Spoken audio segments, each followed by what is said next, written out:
मैं कुछ आपसे एक रिक्वेस्ट करना चाहता हूँ। मतलब कुछ बच्चे कमेंट कर रहे थे ना कि उनका जो पटना में नहीं है वो ऑनलाइन आपका बैच खरीदना चाह रहे हैं सर, और उन्हें मतलब 3,000 रुपया पे कर पाना कहीं से कुछ प्रॉब्लम है जिसकी वजह से वो नहीं कर पा रहे हैं बहुत। लेकिन जैसे होता है कि जैसे यंग एज में अगर आप जीएफ बार बार बदलते हैं तो आप चरित्रहीन कहे जाते हैं, समझे। मतलब जब प्यार स्टार्ट करते हैं सर तो वहाँ पे बोलते हैं कि मतलब जिएंगे साथ मरेंगे साथ, और नौकरी लगने के बाद लड़का अपना रास्ता लड़की। एक बात बताइए आप हमको, आपका जो जन्म हुआ है वो अकेले हुआ है। हेलो वॉरियर्स, स्वागत है आप सभी का आपके अपने यूट्यूब चैनल जी दरोगा जी में। अभी हमारे साथ रोशन आनंद सर हैं। सर से आपके आगामी वैकेंसी, जो दरोगा की नई वैकेंसी आने वाली है, उसका सिलेबस कैसा, जो भी नए एस्पिरेंट हैं उनके लिए ये खास वीडियो रहने वाला है, क्योंकि मैं खास तौर पर सिलेबस पे बात करूंगा। मैंने सर के जो टॉपर स्टूडेंट हैं जिन्हें सर ने बुलेट भी गिफ्ट किया, उनका भी मैंने इंटरव्यू ले रखा है। तो जैसा कि उन लोगों ने बताया है वो भी मैं वीडियो डाल दूंगा। और चलिए सर से मैं जानकारी दिलवाता हूँ कि क्या सिलेबस सबसे ज़्यादा क्या होता है ना, भटकाव अभी यूट्यूब पर बहुत ज़्यादा है। बच्चे बहुत ज़्यादा भटक जा रहे हैं। कोई अगर कुछ वीडियो बना दे रहा है दरोगा को लेकर, कोई कुछ बना दे रहा है, तो बहुत बच्चों ने मुझे ये भी कमेंट किया कि सर मुझे बहुत ज़्यादा भटकाव का सामना करना पड़ रहा है, जिसकी वजह से मैं कंसंट्रेट नहीं कर पा रही या कर पा रहा हूँ। तो चलिए सर से बात करते हैं। सर स्वागत है आपका हमारे चैनल। धन्यवाद।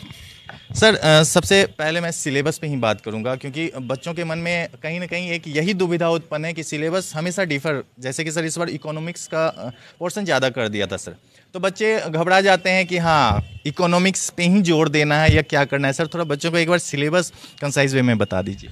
देखिए, ऐसा कुछ नहीं है। इकोनॉमिक्स पहले भी पूछता था, वेटेज थोड़ा ज़्यादा हो गया है, धीरे धीरे जो है वेटेज ज़्यादा होता जा रहा है इकोनॉमिक्स का।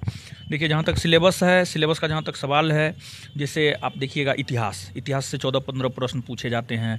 फिर पॉलिटी है, पॉलिटी से 12-13 प्रश्न पूछे जाते हैं। ज्योग्राफी है, ज्योग्राफी से भी 12-13 प्रश्न पूछे जाते हैं।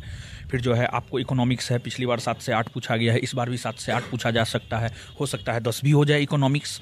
और फिर करेंट है, करेंट 14 से 15 आपको पूछा जाएगा। तो इसके बाद जो है आपको साइंस बच रहा है, बाद बाकी साइंस आपसे पूछा जाएगा, फिजिक्स केमिस्ट्री बायोलॉजी तीनों मिला करके। और फिजिक्स केमिस्ट्री बायोलॉजी तीनों मिला करके जहाँ तक देखने को मिलता है कि फिजिक्स से 5 से 6 क्वेश्चन रहता है, केमिस्ट्री से 5 से 6 क्वेश्चन रहता है, फिर बायोलॉजी से जो है 7 से 8 क्वेश्चन रहता है, फिर इन्वायरमेंट से 3-4 के आसपास या 2-3 के आसपास जो है आपको क्वेश्चन रहता है, फिर एस्थेटिक्स से जो है आपको 3 से 4 के आसपास क्वेश्चन रहता है, और फिर बिहार से जो है 2 से 3 के आसपास जो है आपको क्वेश्चन रहता है। मतलब क्वेश्चन का मात्रा हम आपको बता दिए कि यहाँ से क्वेश्चन रहता है। फिर कभी काल क्या करता है, जैसे पिछली वैकेंसी में 2 हिंदी 2 इंग्लिश दे दिया, तो हो सकता है इसमें भी 2 हिंदी 2 इंग्लिश दे दे। और फिर आपको मैथ रीजनिंग भी जो है प्रीलिम्स में भी अब देने लगा है, जैसे मैथ 2 से 3 दे देगा, 2 से 3 रीजनिंग दे देगा। मतलब ये एक सामान्य रेशियो है, ये जरूरी नहीं है कि इतना हो ही, इसी के आसपास एक कम या एक ज़्यादा यही रहता है। तो क्वेश्चन आप जोड़िएगा तो लगभग 100 के आसपास जो है आ जाएगा। तो ये क्वेश्चन का रेशियो हमने आपको बतलाया। और जहाँ तक सिलेबस का सवाल है, तो आपका सिलेबस क्या है, ये PYQ प्रीवियस ईयर क्वेश्चन को जब आप देखेंगे ना, जब आप PYQ करेंगे ना, तो वहाँ से जो है आपको सिलेबस का पता चलेगा कि हमको ये पढ़ना है और ये नहीं पढ़ना है। तो पहले से जो आपको सिलेबस है वही है। मतलब सिलेबस में ऐसा नहीं है कि बहुत ज़्यादा चेंजिंग हो गया, बहुत ज़्यादा बदलाव हो गया है। क्वेश्चन की मात्रा में इधर उधर होते रहता है। सिलेबस जो पहले का था वही सिलेबस अभी भी है।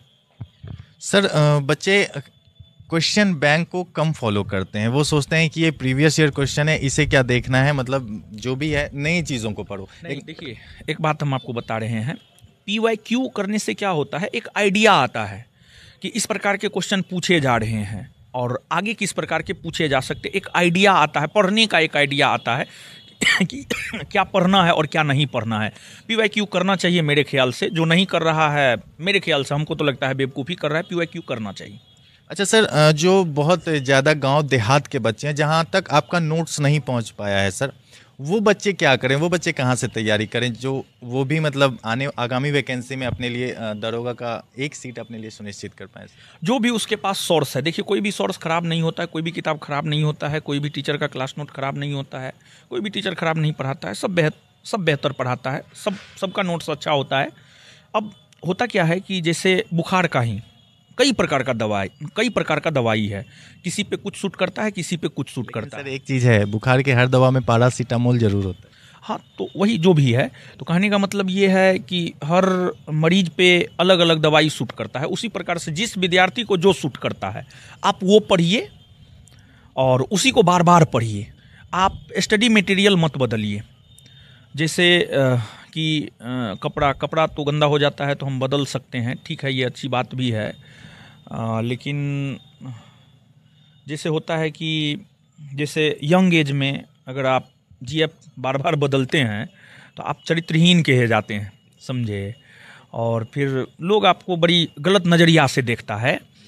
तो वैसे ही हमको लगता है कि किताब बार बार अगर आप बदलते हैं ना तो थोड़ा सा दिक्कत है फिर। यानी एक चीज़ को जैसे मान लिया जाए कि कोई भी इंसान है, वो किसी से प्रेम करता है, बस उसी के साथ सब कुछ है, उसी के साथ मिलना जुलना एवरीथिंग है, तो हमको लगता है बहुत बेहतरीन है, जो भी है बहुत बेहतरीन है। लेकिन अगर वो एक से ज़्यादा के साथ है तो हमको लगता है फिर ठीक नहीं है, ये मेरे ख्याल से ठीक नहीं है। तो कहने का मतलब ये है कि वहाँ पर भी मान लिया जाए कि आप एक से ज़्यादा जीएफ आपके पास है तो एकदम कलह होना स्वाभाविक है। सब दिन आप टेंशन में रहिएगा, सब दिन कोई नया घटना इसके साथ उसके साथ कुछ ना कुछ कभी ना कभी तो पकड़ाएगा ही पकड़ाएगा। गलत कर रहे हैं तो गलत होगा ही। तो उसी प्रकार से जो है, अगर किताब का सवाल है तो एक किताब से दिल लगाइए और उसी के साथ उठना बैठना खाना पीना सब चीज़ हो, बार बार रिवीजन हो, कहने का मतलब ये है। तो हमको लगता है बेहतर होगा। लेकिन अगर कोई मान लिया जाए ये भी कर रहा है, वो भी कर रहा है, वो भी कर रहा है, कुछ नहीं कर पाएगा वो कोई बुक उसका अपना हो ही नहीं पाएगा, समझे। तो किसी भी चीज़ को अपना बनाना है तो पूरी तरीक़ा से अपना बनाना है। हर टीचर का नोट्स, कोई भी बुक बेहतरीन है। अच्छा सर, बच्चों को सेट प्रैक्टिस कब लगाना चाहिए? बहुत बच्चे क्या होता है, पढ़ाई स्टार्ट की और सेट प्रैक्टिस, क्योंकि उनके दिमाग में एक ही चीज़ रहता है कि मुझे पर डे एक सेट लगाना है सर। तो बच्चों को सेट प्रैक्टिस कब से लगाना चाहिए सर? नहीं, एक बात बताइए आप हमको, अगर कोई बच्चा है कुछ पढ़ा ही नहीं है, सेट प्रैक्टिस करने से उसको क्या हो जाएगा? कुछ नहीं होगा, वो डिमोटिवेट हो जाएगा। अगर मान लीजिए वो कुछ भी नहीं पढ़ा है, 100 क्वेश्चन में उससे 10 क्वेश्चन नहीं बनेगा, 100 क्वेश्चन में 10 को क्वेश्चन नहीं बनेगा तो वो डिमोटिवेट होगा। तो जहाँ तक मेरा अपना मानना है, जहाँ तक हमने अनुभव किया है, हमको ऐसा लगता है कि जब तक सिलेबस का 60 से 70%, कम से कम 60% सिलेबस पे पकड़ होनी चाहिए। जब आपका सिलेबस पे 60% पकड़ हो गया है तब आप सेट लगाइए, ठीक है, तब आपको फायदा भी करेगा। 60% सिलेबस पर पकड़ है तो 100 में से 50 से 60 क्वेश्चन आप बनाइएगा, 50 से 60 क्वेश्चन आप बनाइएगा तो आपका मोटिवेशन बना रहेगा। और धीरे धीरे 60% सिलेबस है तो उसको धीरे धीरे आगे बढ़ाते जाना है और फिर सेट भी लगाते जाना है। इससे होगा कि 50 आ रहा है, धीरे धीरे आपका सिलेबस पर कमांड होगा तो आपको 60 आने लगेगा, 70 आने लगेगा, 80 आने लगेगा। मतलब प्रेरणा बना रहेगा पढ़ने को लेकर के, आप हमेशा प्रेरित रहेंगे, ऐसा मेरा अपना मानना है। अच्छा सर, क्या रोज सेट लगाना जरूरी है? जिनका सिलेबस पर कमांड है एकदम वो एक क्या 2 सेट लगाइए, 3 सेट लगाइए, 4 सेट लगाइए, जितना आप लगा सकते उतना, लेकिन पहले सिलेबस पे कमांड। अच्छा सर, करेंट अफेयर बच्चे कहाँ से फॉलो करें? क्योंकि आपका भी बुक आता है सर, लेकिन वो जब एग्ज़ाम बचा रहता है उसके 1 महीना पहले आप बुक निकालते हैं सर, उसके पहले बच्चे करेंट अफेयर कहाँ से अपना, मतलब उनको सेट भी देना है, सेट में भी करेंट रहता है, तो करेंट ही अगर छूट जाएगा तो उनका 15 से 20 नंबर तो ऐसे ही चला गया सर। तो अभी वो करेंट अफेयर कहाँ से पढ़ें? मेरे ख्याल से प्रतियोगिता दर्पण से पढ़े, प्रतियोगिता दर्पण मासिक से पढ़े। प्रतियोगिता दर्पण सभी बच्चों को समझ भी नहीं आता है। नहीं, उसका अगर आपको समझ नहीं आता है तो आप दरोगा बनने के लायक नहीं है, ठीक है। एकदम भाषा सरल है, क्या बात करते हैं आप। हम कहने के लिए तो और भी बहुत कुछ बोल सकते थे, फलना बुक कीजिए, चिल्लाम बुक कीजिए, हमको पता है दरोगा की तैयारी करने वाले छात्रों के बारे में हमको पता है, वो पढ़ सकता है और पढ़ता है लोग। देखिए, पढ़ने वाले लोगों का रिजल्ट होता है, बहाना बनाने वाले लोगों का रिजल्ट नहीं होता। हम खुद भी उसको पढ़ते हैं, हम अपने स्टूडेंट लाइफ से लेकर के अभी तक हम उसको पढ़ रहे हैं, ठीक है। और हम बहुत सारा चीज़ है वहाँ से हम लेकर के पढ़ाते हैं, बहुत सारा चीज़ है वहाँ से हम क्वेश्चन बनाते हैं, ठीक है। पीडी का भाषा सरल है, अरे हम समझ सकते हैं तो महाराज कोई भी समझ सकता है। सर, आप दरोगा फैक्ट्री के नाम से मशहूर हो चुके हैं सर, बहुत सारे दरोगा बन चुके हैं इस संस्थान से सर। अच्छा सर, कितनी वैकेंसी आ सकती है सर? देखिए, ये हमारे क्षेत्राधिकार में नहीं है संभावना सर, इस पर हम कुछ भी नहीं कह सकते हैं। देखिए, बोर्ड के क्षेत्राधिकार में, देखिए जो आपके क्षेत्राधिकार में नहीं है वो आप कैसे बोल सकते हैं? आप कुछ भी बोल करके अपना मजाक क्यों उड़ाएं हम, ठीक है। वो बोर्ड के क्षेत्राधिकार में है, बोर्ड 1300 भी दे सकता है, बोर्ड 1800 भी दे सकता है, बोर्ड 2000 भी दे सकता है। तो जो जिसके क्षेत्राधिकार में है वही काम करे तो ज़्यादा बेटर है। एक बात बताइए कि आपके ज़मीन पर हम खेती करने लगे, ये उचित है? तब तो कैसे, जो हमारे क्षेत्राधिकार में है ही नहीं हम उस पर कैसे बोल दे, कोई टीका टिप्पणी कैसे कर दे? जो भी आएगा, जो विद्यार्थी तैयारी करेगा, बेहतरीन तैयारी करेगा, अच्छे से लगे रहेगा, लगातार मेहनत करते रहेगा, अनुशासित होकर के, संयमित होकर के, धैर्य रख करके, उसका होगा फाइनल सिलेक्शन। अच्छा सर, कब तक वैकेंसी आने की उम्मीद है, ये तो बता सकते? देखिए, ये जो चुनाव हो रहा है ना, अभी उपचुनाव हो रहा है बिहार में, तो बिहार में जो है आपको ये लागू है, आचार संहिता लागू है, तो इसी वजह से नहीं आ रहा है। और आचार संहिता समाप्त होने के बाद जो है वैकेंसी आ जाना चाहिए, जहाँ तक एक अनुमान है। मतलब आप मान के चलिए ना कि छठ बाद, और जैसे ही आचार संहिता खत्म होगा उसके बाद वैकेंसी आ जाएगा। क्योंकि पिछले दिनों जो नियुक्ति पत्र वितरण हुआ था, मुख्यमंत्री साहब आप देख ही रहे थे कि जो है अधिकारियों को उठा करके बोल रहे थे कि जो है 6 महीना में वैकेंसी को क्लियर कर देना है। तो वैकेंसी पहले, नोटिफिकेशन पहले आएगा तब तो 6 महीना में क्लियर हो जाएगा। तो नोटिफिकेशन बहुत जल्द आएगा, लेकिन आप उम्मीद रखिए कि जो है उपचुनाव खत्म होने के बाद, आचार संहिता समाप्त होने के बाद। अच्छा सर, मैं कुछ टॉपिक से हटकर आपसे बात कर रहा हूँ। जैसा कि भी आपने कहा कि सर गर्लफ्रेंड नहीं है, कि मतलब गर्लफ्रेंड को बार बार जो बदलते हैं उन्हें टेंशन बहुत ज़्यादा होता है। तो सर अभी बिहार में और बिहार के बाहर भी, मैं तो खास करके बिहार की ही बात करूँगा, गया कहीं कुछ न्यूज़ है सर कि लड़की बनते ही लड़कों को छोड़ देती है सर। इस पर बहुत बच्चे मतलब कमेंट भी किए हुए हैं कि सर ये हम लोगों के साथ, मतलब हम लोग टाइम देते हैं, सबसे कीमती अपना वक्त देते हैं। तो सर वैसे बच्चों को क्या बोलेंगे आप? मतलब जब प्यार स्टार्ट करते हैं सर, तो वहाँ पे बोलते हैं कि मतलब जिएंगे साथ मरेंगे साथ, और नौकरी लगने के बाद लड़का अपना रास्ता, लड़की। एक बात बताइए आप हमको, आपका जो जन्म हुआ है वो अकेले हुआ है, और आप जब मरिएगा ना तो आपको अकेले जाना पड़ेगा। जन्म भी आपका अकेले हुआ है, आप मरिएगा तब पर भी आपको अकेले जाना पड़ेगा। तो बीच में किसी के साथ का क्यों ज़रूरत? हमको नहीं लगता है कि किसी के साथ का कोई ज़रूरत होना चाहिए बीच में। एकला चलोरे, एकला चलोरे महात्मा गांधी का दूसरा सबसे प्रिय भजन था, रविन्द्रनाथ टैगोर लिखे हैं। तो एकला चलोरे के मार्ग पर चलिए। और देखिए, ये सब जो रिश्ता टूटता है, बनता है, ये सब अंडरस्टैंडिंग, मिस अंडरस्टैंडिंग, गलतफहमी की वजह से ये सब जो है आपको होता है। गलती दोनों पक्ष से होता है, ठीक है। ऐसा नहीं है कि सिर्फ लड़की ही गलत है, और ऐसा भी नहीं है कि सिर्फ लड़का ही गलत है। दोनों गलत होता है, कहीं ना कहीं थोड़ा बहुत दोनों गलत होता है। तब जा करके अगर आप दोनों के बीच अंडरस्टैंडिंग अच्छा रहेगा ना, कभी कुछ नहीं हो सकता है। लेकिन अंडरस्टैंडिंग अच्छा नहीं है, कभी भी कुछ भी हो सकता है। तो मतलब आप लोगों को परख लीजिए पहले, और पहले अंडरस्टैंडिंग बनाइए, उसके बाद जीवन में आगे बढ़िए। लोग तो यहाँ पर हमको लगता है कि पहली मुलाकात में ही वो चाहता है कि पता नहीं क्या हो जाए, समझ रहे हैं? तो ऐसे में तो गड़बड़ होगा ही। अब आप चाहिएगा कि, एक बात बताइए, ये पॉसिबल है कभी? आप चाहिएगा कि हम आज से तैयारी करना शुरू किए, कल हमको नौकरी लग गया, ऐसा पॉसिबल है? तो रिश्ता, संबंध सोच समझ करके बनाना चाहिए, और अपने लेवल के लोगों से बनाना चाहिए। अपने लेवल से ऊपर के लोगों के साथ रिश्ता बनाइएगा तो क्या होगा? खराबी नहीं होगा। अपने लेवल से नीचे के लोगों के साथ रिश्ता बनाइएगा तो क्या होगा? खराब ही होगा। तो अपने लेवल के लोगों के साथ जो है संबंध बनाना चाहिए। और सबसे बड़ा चीज़ है अंडरस्टैंडिंग, ठीक है। वो अगर बेहतर है तो सब कुछ बेहतर है, वो बेहतर नहीं तो कुछ भी बेहतर नहीं है।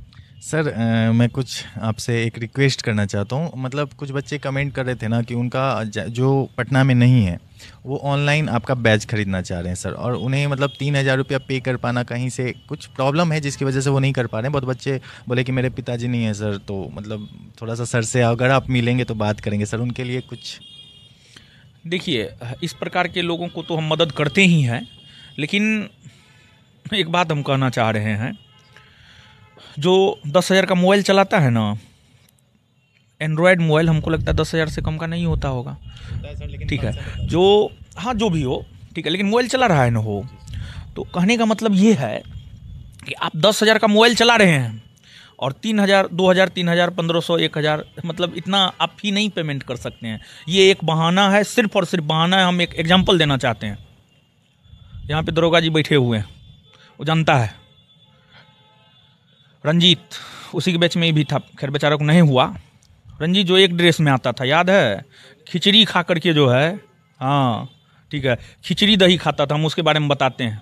प्रेरणा स्रोत है वो लड़का, आज भी आया था, उसका शादी होने जा रहा है, 28 तारीख को उसका शादी है, 30 को रिसेप्शन है, हम जा रहे हैं 30 नवंबर को उसके रिसेप्शन में। हम जाएंगे उसके रिसेप्शन में, हम उसके स्ट्रगल को देखें। सब जगह नहीं जाते हैं, लेकिन उसके हम जरूर जाएंगे, ठीक है। रंजीत के बारे में हम आपको बता रहे हैं, डिस्ट्रिक्ट उसका पटना है। उसका घर जितना में था ना, बस उतना भरी उसके पास ज़मीन था। बाद बाकी भाई दूसरे के यहाँ, पिताजी दूसरे के यहाँ मजदूरी करता था। वो लड़का हमारे यहाँ पढ़ने आया, हम ये बोले कि आपके साथ प्रॉब्लम है। हम एक तो वो अपना प्रॉब्लम हमसे शेयर नहीं किया, प्रॉब्लम शेयर किया रिजल्ट होने के बाद, मतलब जब उसका फाइनल रिजल्ट हो गया उसके बाद हमको बतलाया कि सर देखिए हम इस दौर से गुजरे हैं। लेकिन वो बच्चा हमको ये भी बतलाया कि सर हम आपका पूरा फी दिए हैं और 1 रुपया नहीं ये करवाया। ठीक है, बहुत कम इस टाइप के लोग होते हैं। और उस लड़का के विषय में हम आपको बता दे रहे हैं, वो लड़का पूरे 1-1.5 साल तक क्लास सिर्फ एक कपड़ा में किया है, एक कपड़ा में क्लास किया। और जिस रोज वो कपड़ा धोता था ना, उस रोज वो क्लास नहीं आता था और उस पर मेरा नज़र रहता था, क्योंकि तेज बच्चा था। बाद में जाकर के हमको ये सब बात पता चला कि जिस रोज वो कपड़ा धोता था उस रोज क्लास नहीं आता था। और हॉस्टल में हम उसको रखे हुए थे, मतलब वो टेम्प्रोरी हॉस्टल था, उसमें खाना का व्यवस्था नहीं था, सिर्फ रहने और पढ़ने का व्यवस्था हम किए थे। उसका खाना था रोटी दही, वो जो 10 रुपया वाला मिष्टी दही नहीं आता है, 4 गो रोटी बना लिया, रोटी दही खा लिया। खिचड़ी बनाया, खिचड़ी दही खा लिया। मतलब पटना में अधिकतर विद्यार्थी क्या करता है पता है, वो खाएगा चिकन चावल खाएगा, माछ भात खाएगा, एकदम बढ़िया बढ़िया पनीर चावल बढ़िया बढ़िया बना के खाएगा। मतलब खाने के ऊपर टाइम देता। हम देखे हैं, हम अपने जीवन का बहुत लंबा समय लॉज में गुजारे हैं। हम 2022 में लॉज से बाहर निकले हैं, 2022 तक हम विद्यार्थी के साथ लॉज में रहते थे, हम देखे हैं ना जी। ठीक है, तो मतलब विद्यार्थी जब सुबह खाना बनाता है ना तो शाम का सोचता है कि अभी पनीर बना है तो शाम में मुर्गा बनाएंगे कि मछली कि अंडा बनाएंगे, समझ रहे हैं। तो इस प्रकार के विद्यार्थी कहाँ सफल होते हैं। ठीक है, तो 2,000-3,000 रुपया कोई बहुत बड़ा फी नहीं है। आप 10,000 का मोबाइल ले सकते हैं, लेकिन आप 2-3 हज़ार का कोर्स नहीं परचेज कर सकते हैं। क्या बात करते हैं, कोई गरीब नहीं है। ठीक है, मन से गरीब है लोग, समझे, मन से गरीब है लोग। और 2-3 हज़ार कोई बहुत बड़ी बात नहीं है। और इस बात को आप जान लीजिए, जितना सस्ता पढ़ाई हमारे यहाँ होता है उतना कहीं नहीं होता है। देखिए दूसरा क्या बोलता है, दूसरा क्या करता है, बोलता कुछ और है, करता कुछ और है। वो कहेगा 200-300 में हम बेच देते हैं, उसका जाकर के बेच आप देखिए 34,000 का बेच बिक रहा है, 20,000 का बेच बिक रहा है, 15,000 का बेच बिक रहा है, 10,000 का बेच बिक रहा है। लेकिन हम जो बोलते हैं वही करते हैं। तो कुछ भी फी नहीं है। अगर आप 10,000 का मोबाइल चला सकते हैं तो आप 3,000 का बेच भी ले सकते हैं। ये एक बहाना है और इससे कुछ नहीं है। और फिर भी अगर किसी को लगता है कि हम सच में बहुत गरीब हैं, आप आइए हमारे संस्थान पे, हम आपको मदद करेंगे। जी सर, ये तो आपने साबित कर दिया कि जो आपने वादा किया था सर, वो आपने वादा पूरा कर दिया सर। अपना कीमती समय देने के लिए बहुत बहुत धन्यवाद। धन्यवाद। चलिए, वीडियो अगर अच्छी लगी हो तो वीडियो को लाइक कीजिएगा और चैनल सब्सक्राइब कर लीजिएगा। धन्यवाद।